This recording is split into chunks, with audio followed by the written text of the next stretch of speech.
Hello again, everybody. It's me, JJ, also known as Bion King here on YouTube. Yes, it has been a very, very long while. Now, I know a lot of people don't watch my videos until later, because Magic is still, it's a very popular card game, the most popular card game ever, but not a lot of people search it up on YouTube every now and then, especially if you're starting off just like me. Anyways, so the people who watch this and have watched my other videos, sorry it took me a while.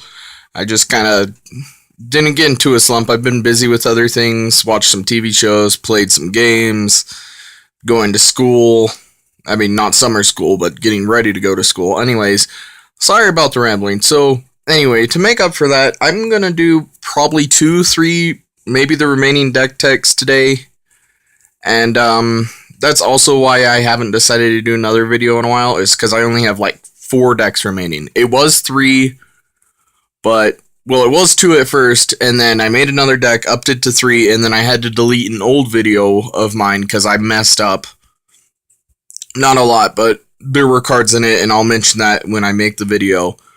So, yeah, anyway, today's, deck tech, and hopefully I can finish this in about 20 minutes from right now, because if you watch some of my older videos, about 20 minutes is the limit, and then my phone shuts off.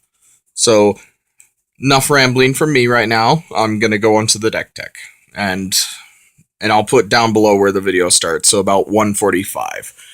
Anyways, so today's deck tech is Tiny Leaders, as you can read in the title below. Our tiny leader for today is Jori.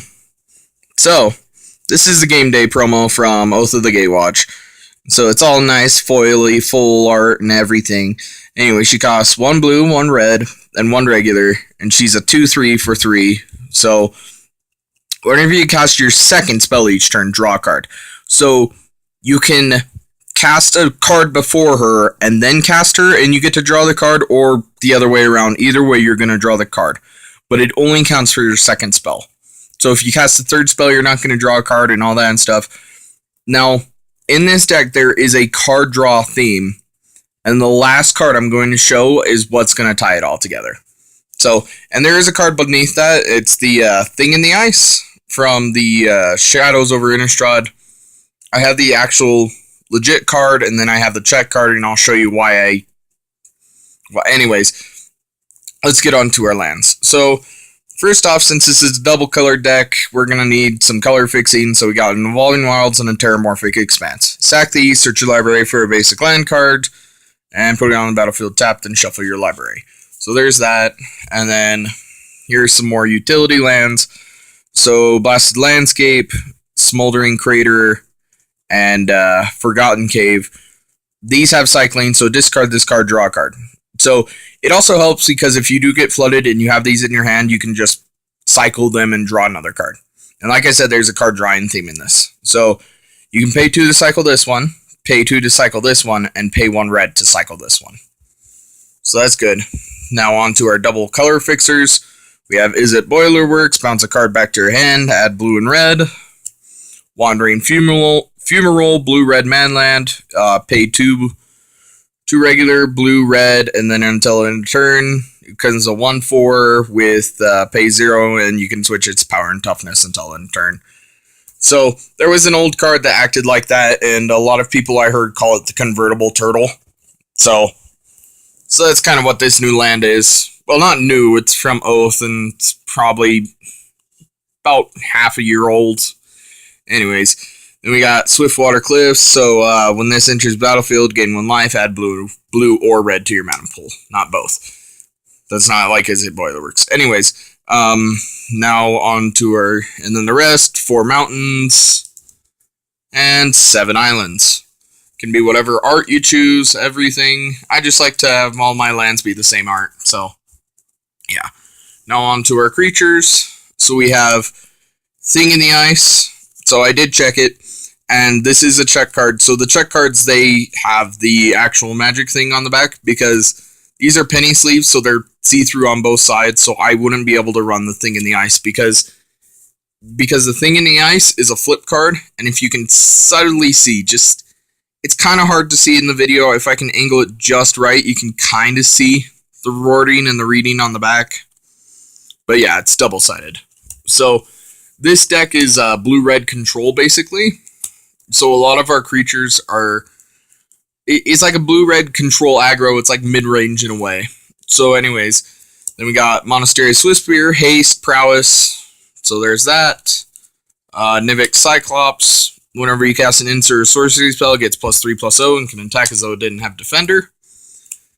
If I can get the next card, Hypnotic Siren. So you can pay 7, bestow, and you control enchanted creature, and it gets +1/+1 and has flying.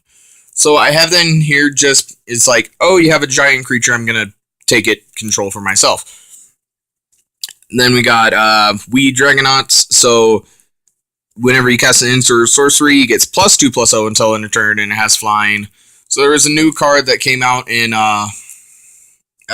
Eldritch Moon. It costs 1 extra, so you can't use it in Tiny Leaders, but it does almost the same thing, except it gets +3/+0. So there's that. Then we got Storm Chaser Mage, Flying Haste, Prowess. Then Kiln Fiend, whenever you cast instant or sorcery, gets +3/+0 until end of turn. Torian Mauler. It doesn't affect you. It says whenever an opponent casts a spell, you may put a 1/1 counter on this. So basically how this is you're running a lot of instants and sorceries. And I should actually, when I get to the last creature, I'll show Thing in the Ice so you can understand it better. Anyways, then we got Young Pyromancer, whenever you cast instant or sorcery, put a 1/1 red elemental creature token on the battlefield. Goblin Electromancer, instant sorcery spells you cast cost 1 less. And Gutter Snipe, whenever you cast an instant or sorcery spell, deals 2 damage to each opponent. So like I said, it is kind of like instant and sorceries. We're using a lot of those, a lot of card drawing theme in this deck and everything.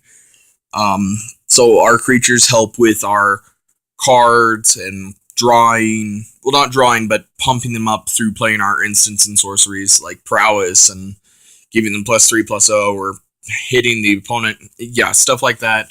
And then Thing in the Ice, Defender, 0/4 for 2. Enters the battlefield with 4 ice counters on it. Whenever you cast an instant or sorcery spell, remove it. And then if it has none on it, transform it. It's transformation side, so it turns into a Kraken Horror. It's a 7/8. When it transforms into this, return all non-horror creatures to their owner's hand. So you could have Thing in the Ice and Torian Mauler out on the battlefield. Torian Mauler has the ability Changeling. This creature is all creature types.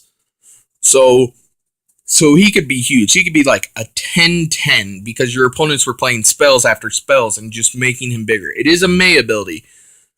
So there's a difference between doing it and May.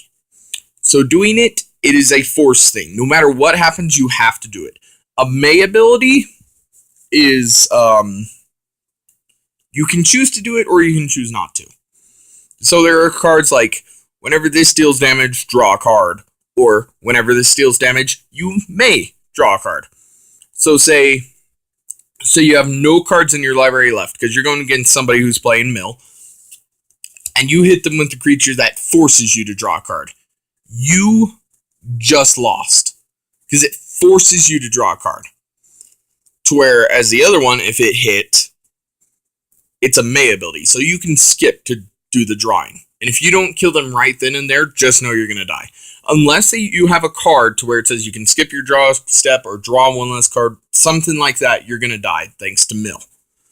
Because apparently, Mill and Magic... I've also played Hearthstone. Not a lot, but I've seen Hearthstone players, so Mill and Magic, if you get to your last card and you draw it, you're out, you're just done. That's a way to lose. In Hearthstone, if you get to your last card, you lose, I think, maybe 2 or 3 life each turn. But, yeah, anyways, those are 2 completely different games. We're on Magic right now. I was just trying to explain that. Now, anyways, on to our instant sorceries, non-creature spells. That's how I kind of organized it here. So anyways, for instance, we have Dissipate, gain control of target creature with converted mana cost X or less. So the most you'll ever have to pay for this card is 6. Because in Tiny Leaders, anything with 3 or below Anything 3 or below is allowed. Anything above, you cannot use. So everything has to be 3 or below. But you're wondering, wait, why can you use that? Why can you pay 6? X is technically considered 0. So if you see something that has like Court of Calling, it has triple green and then X. You can use it in tiny leaders. The most you'll ever pay is 6, but you can still play it. Anyways, then we got Turn to Frog. So until end of turn, target creature loses all abilities and becomes a blue frog with base power and toughness 1/1. So like I said, it's a blue-red control aggro in a way. Then we got Turn and Burn. It's one of those fuse spells. So target creature loses all abilities, it becomes a 0/1 red weird, and then it deals 2 damage to target creature or player. Now anything that has hexproof or something, it cannot affect. But yeah. Anyways, then we got Is It Charm? So counter target non-creature spell unless its controller pays 2. Sorry about the little thing right there. My house has some bugs, so gotta kill them when I can. Then we deals 2 damage to target creature, or draw 2 cards and discard 2 cards. Then we got Bluster Squall. So tap target creature you don't control or overlord. Not overlord, that'd be fun. Overload. Pay 1 blue and 3 of anything, and instead of target, it switches it with each. Then we got Geist Blast. So this deals 2 damage to target creature or player. You can pay 1 blue and anything, exile this from your graveyard to copy target instant or sorcery spell. Now, with copying, it's different than casting. So copying, it does not cast. It's just you're copying the spell right away. So, yeah, it won't trigger off a Jori. Then we got Void Shatter. So, to void counter target spell. If that spell is countered this way, exile instead of putting it into its owner's graveyard. Dissipate. Counter target spell. If that spell is countered this way, exile instead of putting it into its owner's graveyard. Desperate Ravings. Draw 3 cards and discard a card at random. Now, random, say you have like 6 cards in hand. Just imagine. You roll a d6 or something. Me and my friends, and I've even seen it at tournaments, you just roll a die and whatever number comes up. So it's like 1, 2, 3, 4, 5, 6, and then you roll it and it's like 4. So then you have to discard this card. And it has flashback. So, and it's funny because the oh no, never mind. I was going to say the flashback costs less. There are some cards where the flashback does cost less. But anyways, then we got Expedite. So target creature gains haste until end of turn. Draw a card. Harnessed by Force. So Strive, you can pay 1 red and 2 of anything for each target beyond the first. Gain control of any number of target creatures until end of turn. They gain haste until end of turn. So basically it's like, oh, I'm going to take control of that creature and that creature of yours, and they come over to my side. I get to untap them, and I'm going to swing in with you with your own creatures. Now, here is also the other theme, and why there's a lot of card drawing is, like I said, you'll see with the last card. If most of you know Magic the Gathering and have played this set or anything, or played around with this deck, or some deck that runs around with it, you'll kind of know what card's going to come up.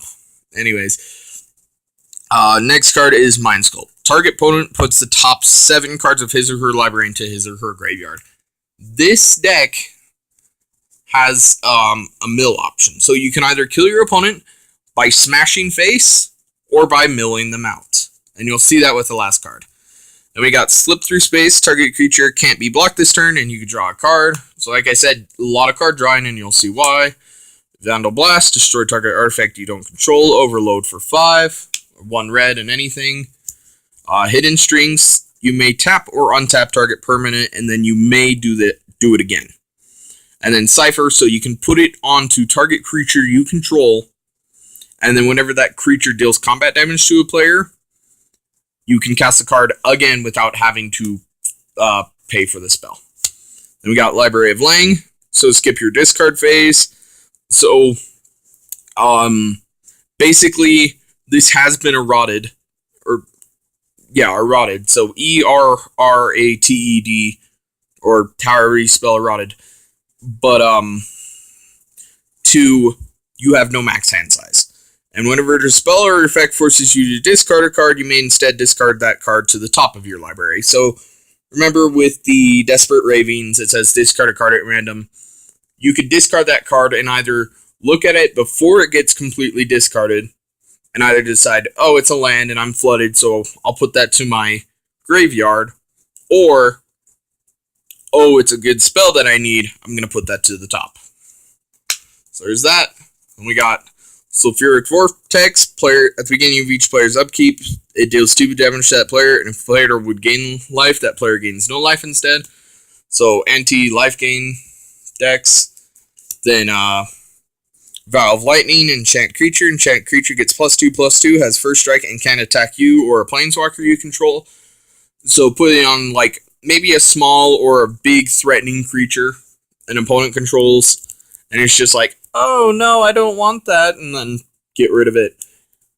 Now on to the last card, which brings this whole deck together, which is not the whole reason I built this deck. I had this deck in mind, but then I had this as well. So, Sphinx's Tutelage. Whenever you draw a card, target opponent puts the top 2 cards of his or her library into his or her graveyard. If they're both non-land cards that share a color, repeat this process. Now, if one of those cards or both cards are colorless, it will not count. I have asked my local judge. It will not count. So I did go against a person who was running mono white in Tiny Leaders. They had to mill 10, and it was fun. I got rid of 1/5 of their library. Of course, they killed me after, but that's because this deck wasn't finished. I'm still working on it. I need to get better sleeves for it and everything. But anyways, last one, draw a card, then discard a card. So, whoopee. But, yeah, so it's a lot of card drawing. You can either smash face or mill your opponent out. It has 2 options right there. So, it's all fun and dandy. This deck tech would have been a lot shorter, but I had to do rambling at front and all that and stuff. So I'll remember to put down in the description that the video starts at 1:45, just so people can jump to that whenever they want. Anyways, I hope you all have a good day and have fun. Bye.